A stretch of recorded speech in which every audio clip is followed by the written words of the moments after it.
Hey y'all, gonna give you a little peek behind the scenes here into our lab and the new rain cover that we're developing here for the robot. So one of the challenges a bunch of folks have is putting this out in the rain. Putting any camera out in the rain is trouble. Obviously outdoor sports, you're gonna run into that a lot. So we couldn't find any really good off-the-shelf solution for the robots. So we've assembled some off-the-shelf parts and some custom components to be able to make sure that you can rain-proof the robot. And I'm going to kind of talk you through what those components are. It's a mat box from Tilta with the step-up rings. This is a 72. We're stepping it up from a 58 that's on the stock lens here.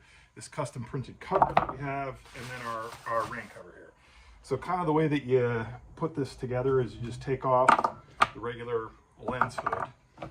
You're going to take and put the Tilta mat box inside this plastic cover. And basically this is just it just kind of slides right in and snaps into and around the mat box.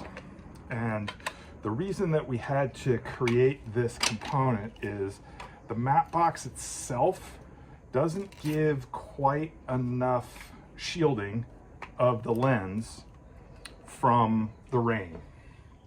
So Tilta does a great job with this step-up ring here to go, and that just basically slides right in there. This screws on the lens.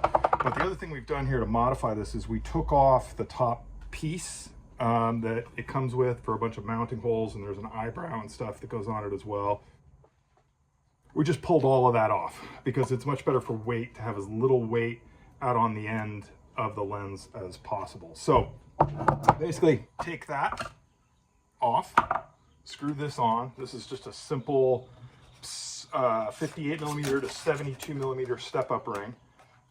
These are really common. You can get them on Amazon. B&H carries a really good wide variety of them, and the different rings that the Tilta comes with, the mat box comes with, you can use any of those, but here we're using the 58 to 72. So you literally just screw all that on. This guy is now just going to slide right on there, and you make that basically level so that you don't get any vignetting on the corner of the lens. And you can see that all clears the zoom motor and stuff up here as well. So once that's there, and this is another reason why we have this box, is we added this little ring all the way around this insert box. What that does is that essentially acts as a catch for the rain cover here. This is specialty material used for, you know, high-end outdoor components. Basically what you do is you take the big end and you're just gonna basically move this thing as a sock right over the top of the robot itself.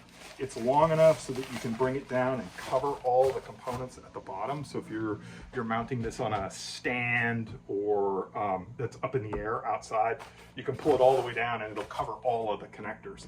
The important part here is up top that you position this little elastic band around what we call the wings that go around the mat box, and that then keeps a nice tight seal here. So any rain hitting this, it's mostly going to keep the rain off of the lens unless you get really blown in, heavy blown in sideways. It's going to keep the majority of the water off the lens. And then down at the bottom, generally leave this open because it's going to hang down low enough. That'll allow some air circulation.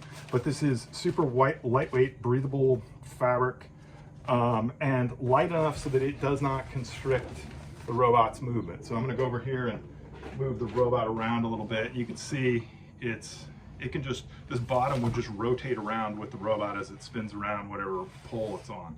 So you're obviously not going to be pointing up if you're outside in the rain, but you can see it doesn't restrict the robot's movement at all. Nice and smooth, and it's going to keep your robot high and dry. Our new rain cover.